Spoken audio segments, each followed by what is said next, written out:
Greetings, loved ones, and welcome back to my channel, and welcome back to another lessons learned video.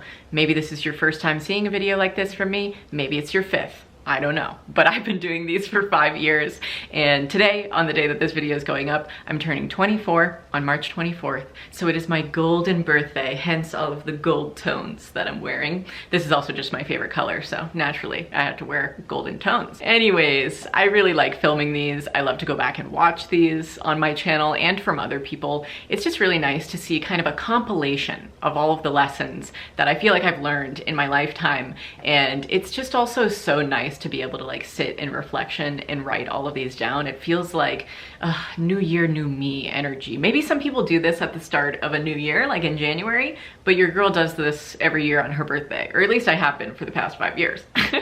So without further ado, this is 24 lessons I've learned at 24. Let's start off with number 1, shall we? And I think a lot of you can relate to this one. Good company is the best medicine.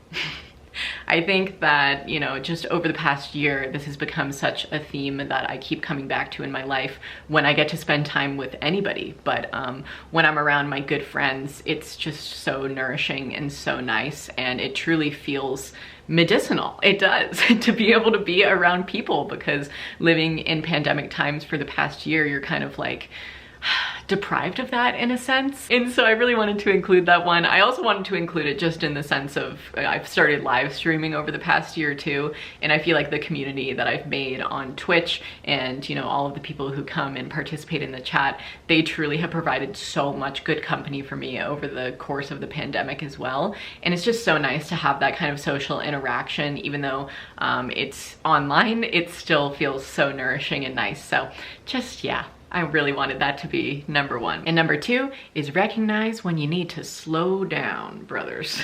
I truly realized that in the last year. And I think that I was just kind of spreading myself too thin with work and what I was doing. This is a huge reason why I stopped doing my podcast, Souls at Sundown, is because I just felt like I needed to slow down and take a little bit off of my plate, you know?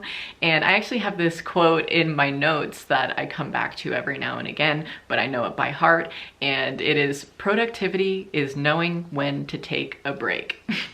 And I feel like some people may take that as like, oh, then I have an excuse to be lazy. But I don't mean it in that sense.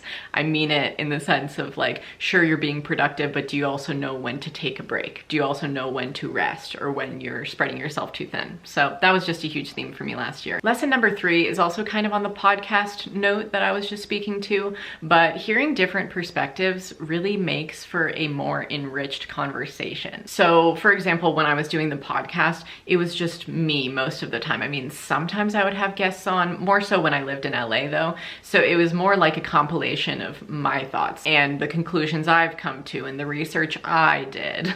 But when I talk about those same topics on Twitch, for instance, that platform with the live chat really allows more people to be like, oh, I've had a similar experience. This is what I learned from it. Or, oh, I had a completely different experience with that same thing. This is what I think about that. And it's just a lot of more back and forth that really makes my brain just feel like it's turned on. Love a good back and forth, truly. Number 4 is true connections will find you.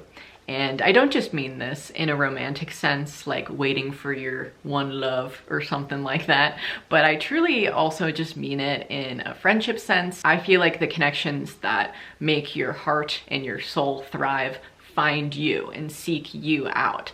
And the reason I wrote this down is because over the course of last year, we had to evacuate our house due to the Oregon wildfires. And I made an entire story time about that. And I talk about it so much because it was kind of a traumatic experience, but it was also a very enriching experience because I learned so much. So one of the lessons I learned was this, in the way of like, you don't have to try so hard to find those nourishing people in your life, you know? Number 5 is also an evacuation lesson. I obviously learned a lot from that experience, but home is wherever I'm with him.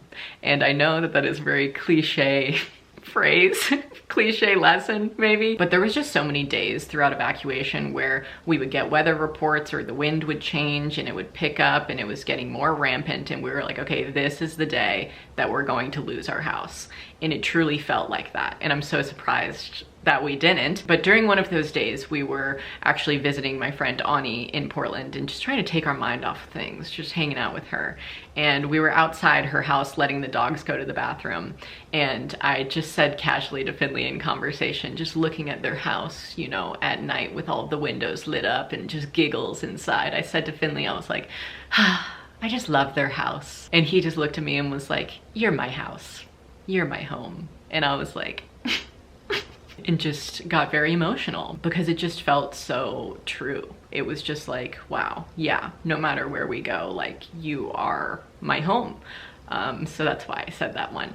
I don't want to get emotional, but I love my freaking fiance. We can go through anything together. I'm singing cause I do not want to cry.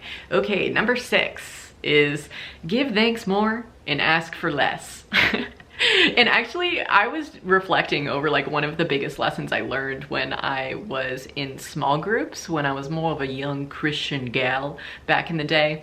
And one of my biggest takeaways was like, you know, when we pray and when we ask for things, we ask and we ask and we ask so much, but we rarely just sit there and are like, I just want to give thanks for a second, you know?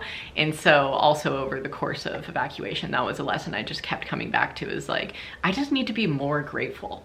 I just need to say thank you more. I just need to sit in reflection and just look at where I live and just be like, holy shit, I have a bed. Holy shit, I have a house. Like, even things like that, which, you know, we kind of forget that we are privileged to have, like, giving thanks to those things is so important. So now when I go outside some mornings and I'm letting my dogs out, I'll just look up at the sky and be like, thanks so much. Another day. Love you, buddy. Love you, sun. Or if it's cloudy like it normally is here, I'll be like, love you, clouds. Everybody listening to me, okay. Okay, I need to talk less and get through these quicker. Number 7 is friendship knows no age. So a lot of the time when I used to talk about where I live, because it's farm country, there's a lot of older people who live here, there's not many young folks. That's just facts. I would tell people when they asked about, you know, what my social life was like out here, I'll be like, yeah, I have friends, but they're all like 40 plus or something, as if it wasn't friendship because they were older than me. And it just seemed so silly. Like, I just had the realization last year, like, those people are still my friends. It doesn't matter what age they are, okay? So you can be friends with somebody who is 4, you can be friends with somebody who is 40, and somebody who is 14. And all of those relationships can give you something different. Okay. Number 8 is not being reliant solely on YouTube as a platform changed my career forever. And I mean this in the sense not to be like, don't like YouTube, because I love YouTube and I love posting on here. But starting my Patreon page really afforded me a lot of freedom with my channel here, because I can upload stuff to my Patreon that might not do as well over here, but there's an audience for it over there, and there's a way to monetize it over there, rather than being like, oh, I spent so long planning this video, but then it got demonetized, and, you know, maybe the algorithm didn't like it or favor it, and now I'm like, well, that's out the window. That idea wasn't good, or whatever, you know, whatever I told myself. And then also with Twitch, I started that last year too, so kind of just like branching off to different platforms, but also having YouTube as my main home place, my home platform, if you will. It's been really nice to have like a medley of sorts of platforms, is basically what I'm trying to say. Number 9 is active listening is a full body practice. I think a lot of you can probably relate to the fact that our attention spans, now that we're addicted to smartphones, our attention spans are just kind of out the window. And I found myself a lot of the time, maybe as a result of quarantine and being on my phone more, I would like listen to people while holding my phone or looking at something and being like, yeah.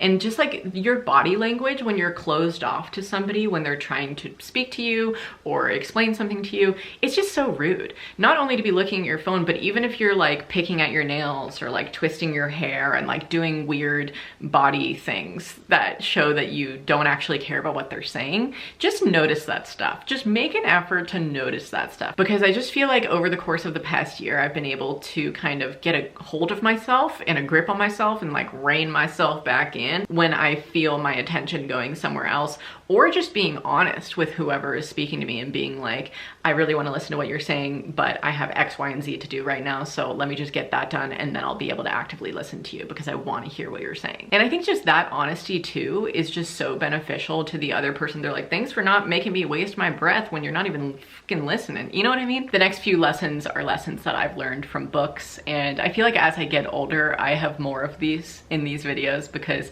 I do read a lot, and so I'll learn something or take something away from a novel where, you know, a theme was very prevalent and I'm like, I just loved that. So a quote from my favorite book, which is I'll Give You the Sun by Jandy Nelson, goes like this: "The heart doesn't listen to reason. It doesn't abide by laws or conventions or other people's expectations either. Love does as it undoes. It goes after, with equal tenacity, joy and heartbreak." And the reason I really love that quote, and also just that lesson in that book specifically, is because in that book, there's a lot of different storylines and different characters' tales that line up together.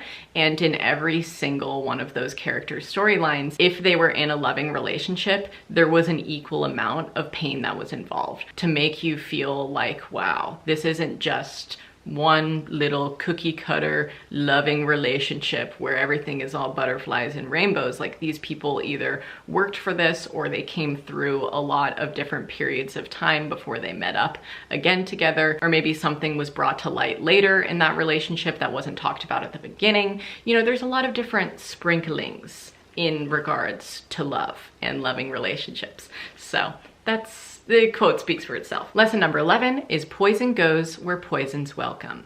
So this is actually a Terry Pratchett quote from the Tiffany Aching series. And just in that specific book where he shares this lesson, there was just a lot of violence and fear and hate being instilled. And I think that when I come back to this in my own life, in the world that I live in, you know, these people who are doing these hateful acts, they have poison in them. They're poisonous people. They allow these things and these concepts to come into their lives, or they hear it from some outside force or person and they let it into themselves, and then they're like, yeah, I'm gonna continue to spew that poison to anybody else who will allow poison in them. And you know, this lesson can also relate to gossip, and I feel like as I've gotten older, it's easier for me to see when certain people in my life are more susceptible to letting poison into themselves, and the ways that I am too. So I just like to be reminded of that one. Lesson number 12 is everything we've ever been on the way to becoming us, we still are. And that's another Terry Pratchett quote, but the reason I resonated with that is because, you know, like I said at the beginning of this, I've been doing these videos since I was 20. And sometimes I'll watch videos of myself or see photos of myself and be like, oh, you didn't know X, Y, and Z. Like, you thought you did, but you didn't. But it's like, that person is still me right now, okay? I am the accumulation of all of my past selves, all of the past lessons I've learned, the past pain that I've caused, the past, you know, whatever. It's all riddled up still in here. So when people are like, I am so different than how I used to be, it's like, yeah, you are, but you're also still her or them, you know? Like, keep that in mind. And also similarly, in the book that I was just talking about, I'll Give You the Sun by Jandy Nelson, she has a quote in that book that's like, maybe a person is just made up of a lot of other people. And maybe we're all just wobbly people poles walking around with all of these persons, all these traits, all these hobbies, everything that we've accumulated, all these experiences that we've had with other people, those are all part of us. And that's just a comforting lesson for me to learn. Lesson number 13 is a quote from My Year of Rest and Relaxation by Otessa Moshfegh. Highly recommend reading that book, and any book for that matter that I've referred to in this video. But one of the biggest lessons in that book is pain is not the only touchstone for growth. You can grow from a lot of experiences. You can grow from joyous experiences. You can grow from relief. That was a feeling that I really grew from after the wildfires, is like just this relief that I didn't lose my house. And after I felt such a relief and release of that fear, I grew so much as a result of that. And I feel like in books and in media and stuff like that, a common theme that's often brought up is like, you have to really go through it to see what it's like on the other side. You have to feel pain to know joy. And it's like, yes, and while that's true, you can also grow from a lot of other different feelings as well. And so that was just a nice reminder. But now, lesson 14 is kind of on a different note, but one of my favorite lessons I learned last year, and I don't know who said this or where I read it, and I wish I could give credit where it's due, so if you know where this quote is from, please let me know in the comments down below. And I don't know who needs to hear this, but unlearn tying your worth to your work and your weight. Okay? A huge theme for me last year was just reminding myself that I am not my job. The worth and the love that I have for myself is not tied up in productivity. It's also not tied up in how I look, how much I weigh, whatever the numbers are on the scale. That shouldn't be an accumulation of my joy or how much worth I put in myself, basically. Number 15 is also a lesson kind of about weight and body image and stuff like that. But you don't need to look a certain way to do a specific thing. And I know those terms are very vague. The way that I put that lesson, I was kind of searching for more of an eloquent way to put it, and it just couldn't come to me. But the reason I wrote this down is basically just because I feel like as we approach summer, people are like, oh, gotta get my summer body. I'm like, why can't your body just now be good? Also, like, I got engaged last year, so sometimes I'll have random thoughts in the back of my head like, get that bridal body, you gotta have that wedding body. It's like, what? What does that even look like? People get married in all shapes and sizes all the time. Like, I don't know why we tell ourselves, or society tells us, that we need to have a certain body to do a certain thing. Like, just go into summer how you look. Lesson 16 is effective communication is all about word choice. And I mean this kind of in like a household sense, you know, getting household chores done, or just like living with people in general. There's a way to communicate things to somebody that's not offensive, and it just gets the point across and expresses your feelings without hurting theirs. And an example of this would be, next time if you get the last in the pot of the food and it's all gone, I would just appreciate it if you put water in the pot and let it soak in the sink, you know, and explaining like why that would be helpful to you. Number 17 is the energy you put in, you get back.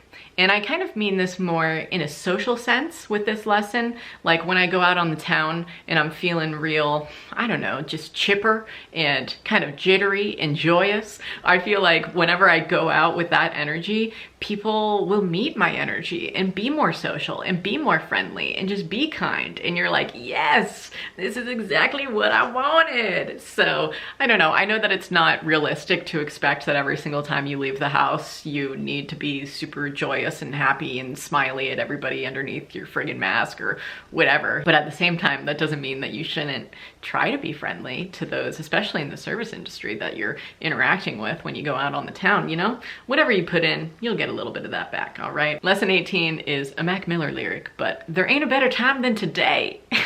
And this is something that I need to learn all the time because I am a procrastinator, okay? So if you need to hear this today, there ain't a better time than today to do whatever you're putting off. Speaking of Mac Miller, lesson 19 is a quote from him as well, and I forget what interview this was from, but it just really resonated with me, so much so that I wrote it in my notes. As long as I'm being honest, I don't actually have anything to trip about because I know the type of human being my parents raised. I know I trust in who I am as a person, so if I just keep it honest and keep it me, I don't have anything to really trip about. And that resonated with me because, you know, being an internet person, I can go and log on to places and read a bunch of different opinions of how I look, how I talk, how I act, all of those things. But I know the type of human being my parents raised. I know the type of person I am. And as long as I'm being honest with myself and am able to understand that just because people have opinions, it doesn't mean they're true,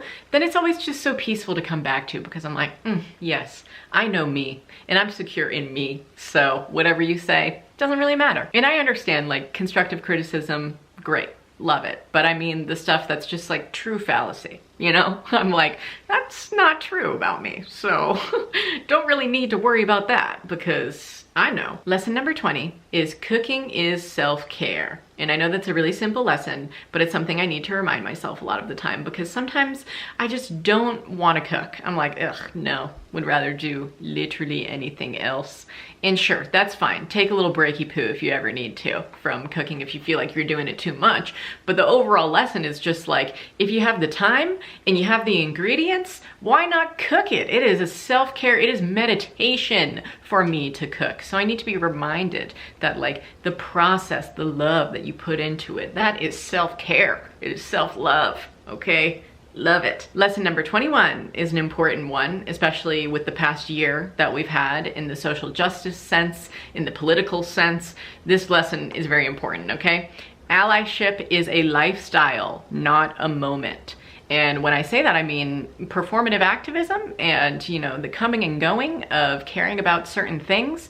That's not really allyship. And when I say that allyship is a lifestyle, I mean, what are you doing in your actual life, in your communities that you live in and with? How are you showing up? That's really what I'm asking. And this could look different to literally everybody, how you are an ally and how you show up. I think that some people enjoy posting infograph cards and spreading the information through social media that way. Other people, like myself, I make reoccurring donations to certain organizations that I specifically care about and want to support, or I will involve myself with certain groups that are around me in Portland and either give money or give donations in, you know, the physical sense to groups that will disperse them in the right way. So like you can show up and be an ally in whatever sense. It could either be a money sense, it could be a physical person sense, showing up in numbers for causes that you care about, for marches. It just depends on what you're into, you know? But basically just what I'm trying to say is that allyship is also just not like a one size fits all, and it's not just like a you have to do these specific things. So just think about what being an ally means to you. Number 22 is kind of a similar lesson to backpack on with